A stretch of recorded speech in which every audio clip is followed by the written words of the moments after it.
Mesdames et messieurs, bonsoir. Il est 19h45 sur ITV. C'est parti pour le journal. À la une de l'actualité, ce soir, explosion de gaz butane à Derklé. Le bilan s'alourdit. On parle désormais de 3 morts. L'incendie est survenu vendredi dernier. Dans cette édition, la réaction d'Amadou Kanar Diop, expert en réduction des risques et catastrophes. Alors, les mesures de sécurité sont-elles respectées dans nos maisons? Élément de réponse avec Hadija Nadouf. Installation aujourd'hui des 29 nouveaux membres du Comité sénégalais des droits de l'homme. Ces nouveaux membres auront comme tâche de rehausser le travail du CSDH sur la scène internationale. À suivre dans ce journal le compte-rendu de Mamseyna Bouba. 800 éléments du GMI, groupement mobile d'intervention de la police nationale, seront mobilisés pour assurer la sécurité des biens et des personnes lors du Gamou annuel de Medina Baye, à suivre dans ce journal également. Et puis, en fin d'édition, votre rubrique hebdomadaire Réussir au Sénégal. Nogay est à l'honneur. Elle est la fondatrice de la maison Kalsoum. En toile de fond, la passion, la créativité et des tenues exclusivement conçues pour les femmes. Diplômée en communication des entreprises, elle a réussi à transformer sa passion en une entreprise florissante. Dans un instant, le développement.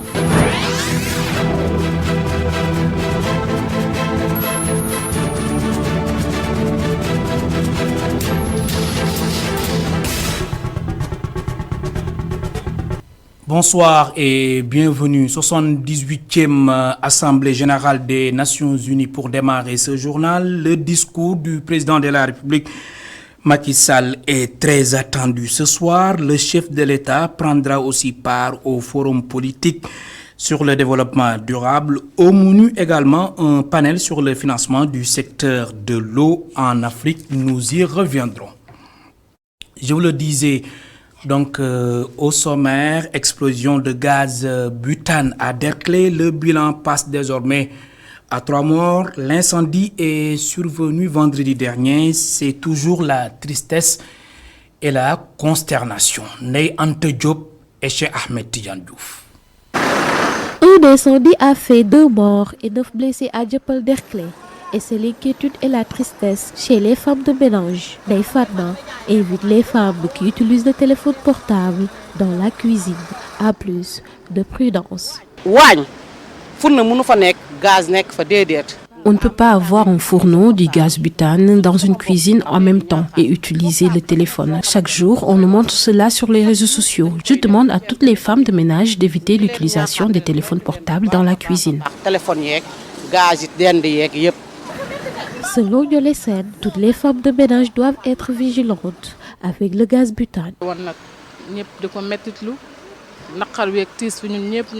C'est vraiment très dur de perdre des proches dans de telles circonstances. Je conseille à toutes les femmes d'être prudentes avec le gaz butane.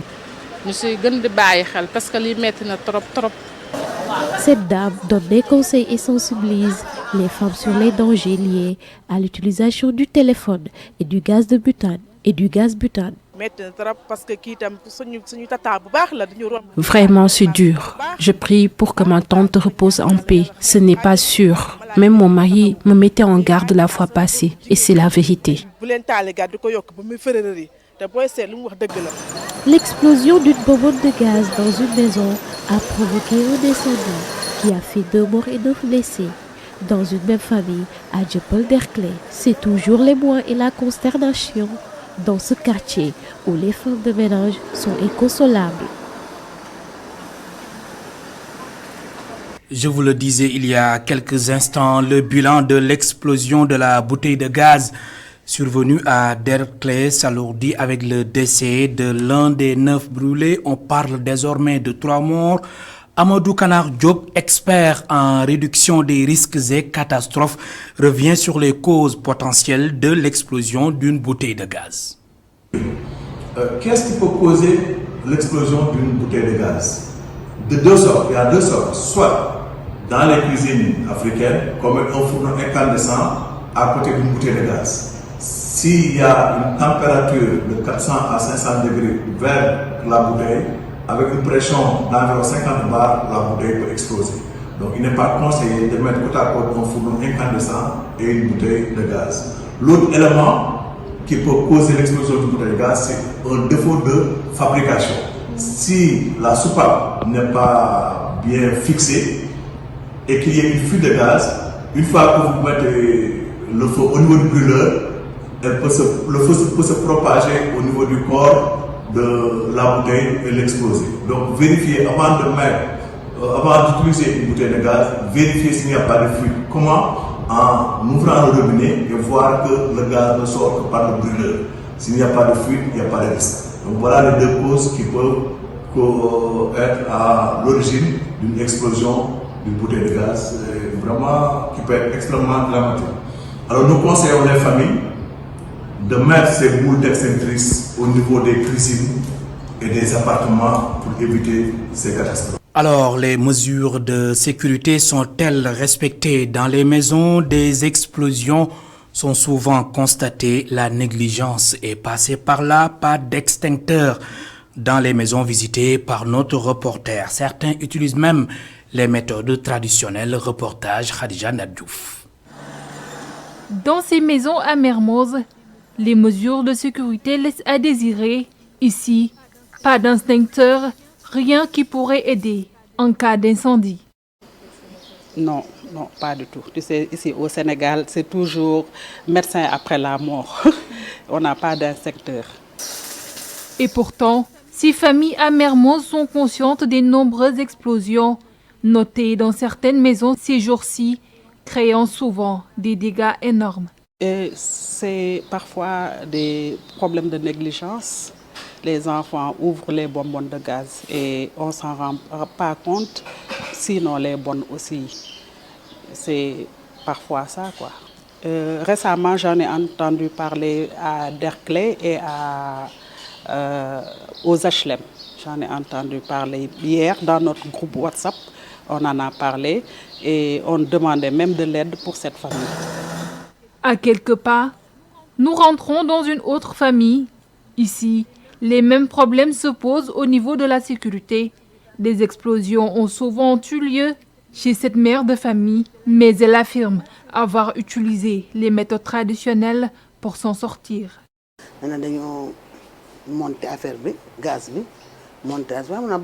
C'est notre bonbonne de gaz qui a une fois explosé ici. Ce jour-là, c'est ma fille qui était à la maison, mais heureusement son mari était là et c'est lui qui l'a éteint à l'aide d'une serviette.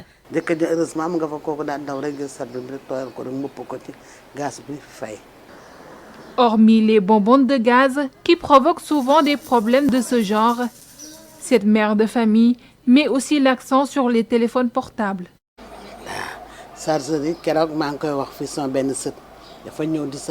Ça arrive aussi avec les téléphones et chargeurs.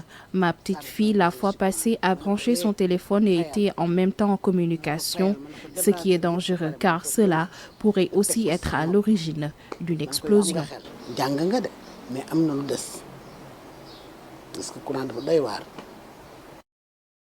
Les explosions dans les maisons sont très fréquentes au Sénégal, ce qui est dû à une certaine négligence. À l'instant, le reportage de Khadija Nadjouf et Barosso. Le schéma directeur d'adduction en eau potable pour les 46 centres urbains du Sénégal hors du triangle Dakar-Thiès-Mbour est en marche. Des études stratégiques ont été planifiées pour répondre aux besoins à l'horizon 2040. Fatou Ndiaye, secrétaire général de la SONES, Société nationale des eaux du Sénégal, est ici au micro de Moussa Fall. Le schéma directeur que nous venons de présenter aujourd'hui s'intéresse en fait s'intéresse aux 46 centres de l'intérieur. Donc la semaine passée, nous avons vu ce qu'il fallait faire au niveau du triangle Dakar-Mbour-Thiès. Aujourd'hui, c'est les autres centres parce que la SONES intervient en milieu urbain et périurbain. Nous essayons d'anticiper sur la demande et voir quelles sont les actions que nous devons mettre en place pour que d'ici 2040, nous puissions satisfaire les besoins en eau des populations. Nous avons l'eau qui n'est pas forcément en qualité et en quantité suffisante. Donc il faut régler le problème de la quantité et de la qualité. Donc c'est des enjeux qui sont là. Mais nous avons la lourde tâche de satisfaire, comme je vous ai dit, les besoins en eau des populations. Quand nous regardons Dakar maintenant, on s'achemine vers le dessalement.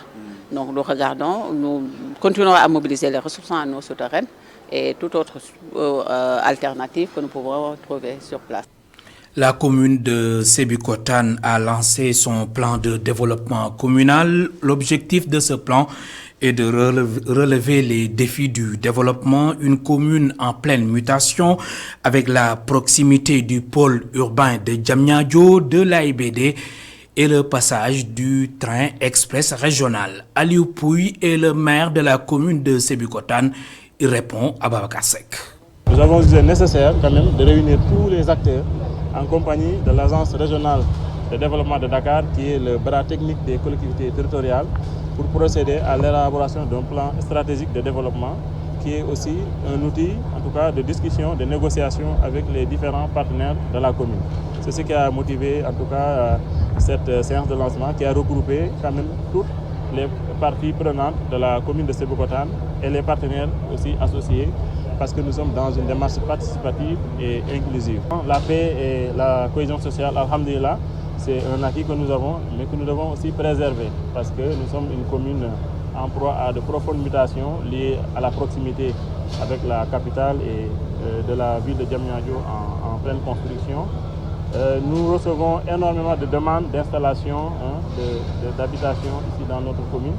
Donc vous verrez que c'est une commune qui va faire face à beaucoup de défis sécuritaires, mais de défis sur le plan des infrastructures socio-culturelles, mais des défis aussi sur le plan, en tout cas, des infrastructures liées à l'éducation, à l'habitat, ainsi de suite. C'est pour cela que nous avons insisté sur la paix, pour que l'intégration, que Sébikotane, qui a toujours été une terre d'intégration, reste en tout cas une terre d'intégration, qu'on puisse accueillir ces nouveaux arrivants qui viennent s'installer dans notre commune. Je vous le disais dans les titres, installation ce matin des 29 nouveaux membres du Comité sénégalais des droits de l'homme. La finalité est de permettre au CSDH de se conformer aux normes de fonctionnement édictées par les principes de Paris, en vue de jouer pleinement son rôle en tant que mécanisme de protection des droits de l'homme.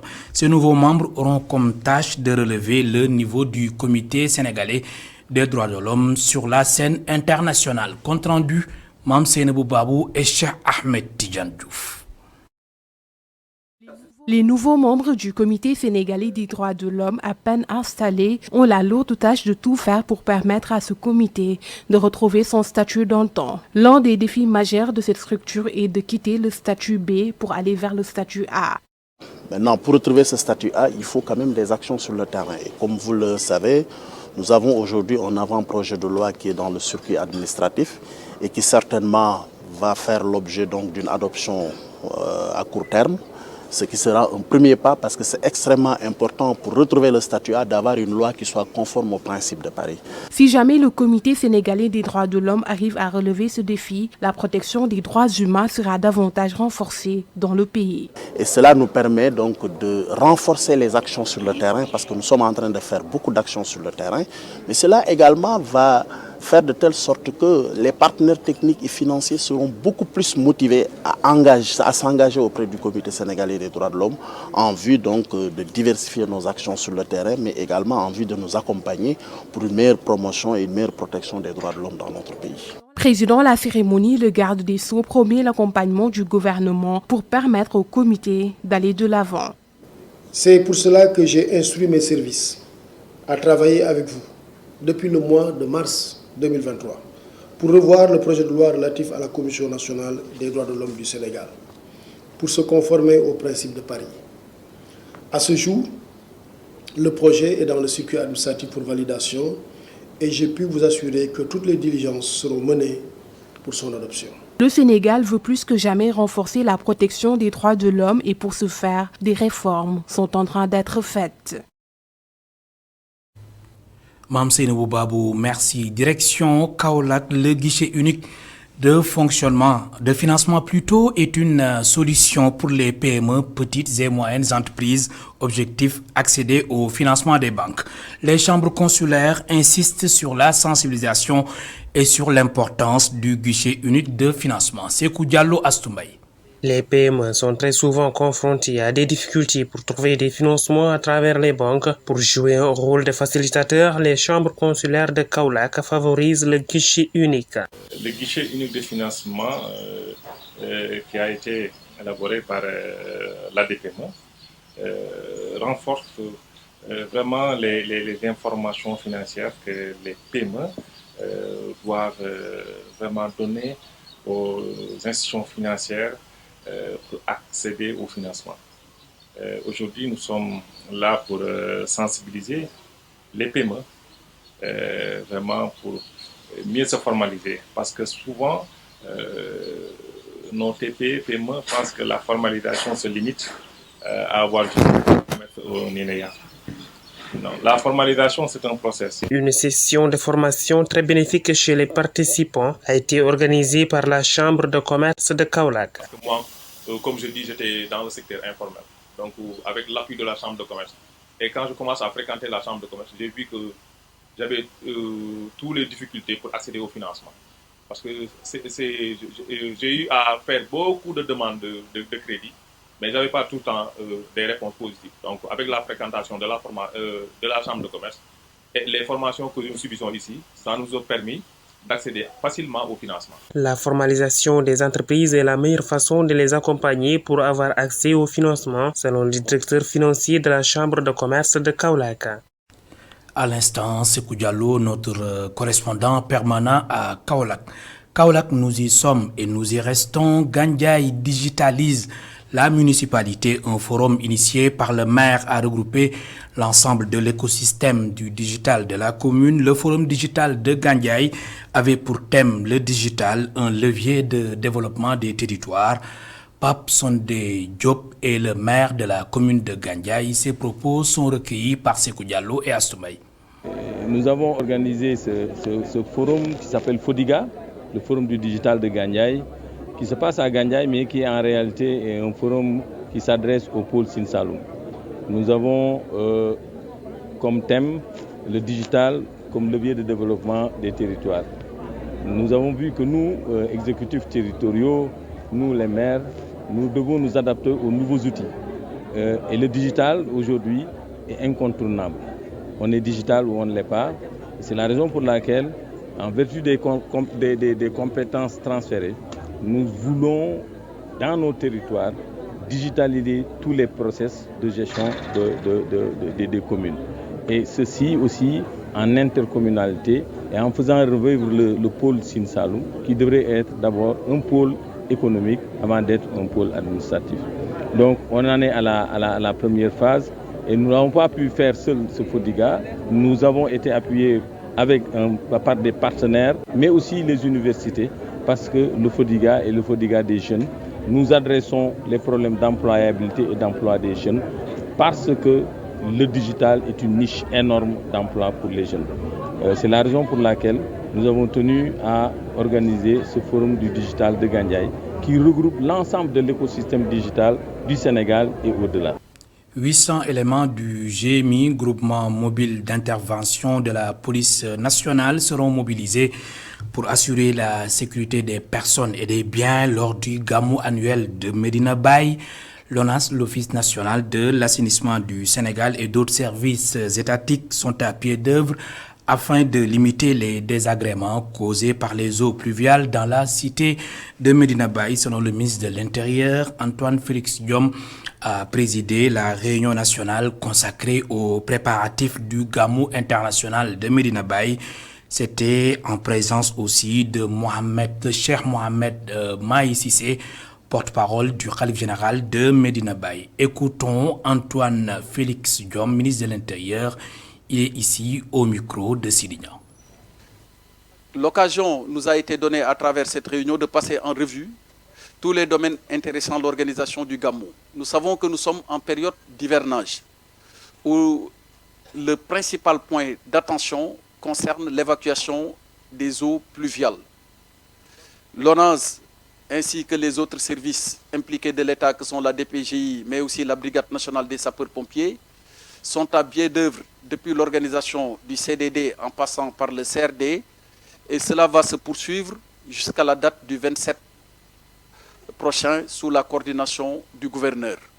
Au-delà de l'assainissement, il y a eu aussi la question cruciale de l'alimentation en eau potable et avec l'implication, mais les efforts particuliers de l'État à travers la SONES et les différents branchements sociaux, ajoutés aux instructions de son Excellence, Monsieur le Président de la République, de mettre à disposition des citernes nouvellement acquises de capacité de 30 000 litres chacune, il est certain que les difficultés connues par le passé seront bientôt de vieux souvenirs.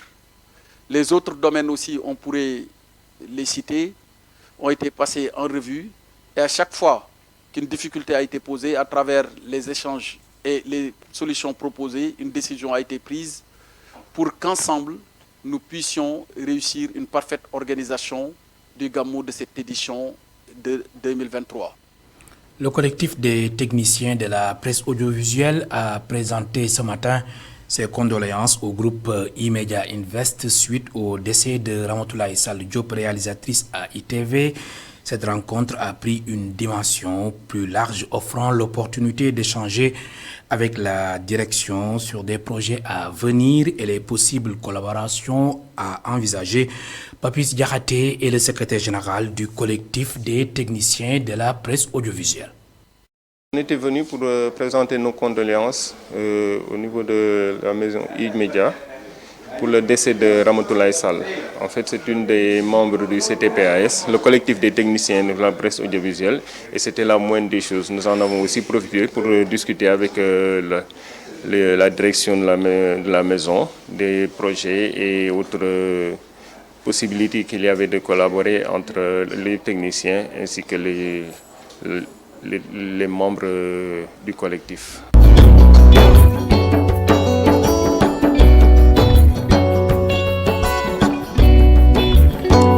À présent, votre rubrique hebdomadaire Réussir au Sénégal. Nogoy Diagne est à l'honneur. Elle est la fondatrice de la maison Kalsoum. En toile de fond, la passion, la créativité et des tenues exclusivement conçues pour les femmes diplômées en communication des entreprises. Elle a réussi à transformer sa passion en une entreprise florissante. Plus de détails avec Aïssatou Kane et Seleman Diallo. Regardez. Dans sa boutique Maison Kalsoum, Nogueï, une jeune femme passionnée de couture, crée des tenues exclusivement pour les femmes. L'ambiance y est simple et élégante, avec des tenues suspendues à des cintres dans un décor floral délicat. Maison Kalsoum, empreinte du nom de sa grand-mère, est bien plus qu'une boutique de couture, c'est le fruit d'un amour profond pour l'art de créer. Maison Kalsoum, elle coud et design des tenues, spécialement féminines, disons made in Sénégal. Donc on a toute une équipe derrière. On voudrait que chaque personne qui voit notre tenue puisse se dire que cette tenue vient de Maison Kalsoum. Donc on choisit nos fournisseurs et on fait très attention du coup par rapport à nos matières. Et on se rapproche beaucoup plus des fournisseurs africains qui sont ici au Sénégal. Donc, et parfois aussi des tissus qui nous viennent du Burkina. Diplômée en communication des entreprises à l'université Gaston Berger de Saint-Louis, Nogueï a commencé à confectionner des tenues pour ses camarades pendant ses études. Je dirais c'est la passion. Parce que carrément la couture, c'est pas mon domaine de prédilection. Moi, je suis communicante de base. J'ai été à l'université Gaston Berger de Saint-Louis. Donc, je suis diplômée en communication des organisations. Voilà, donc je faisais ça quand j'étais étudiante.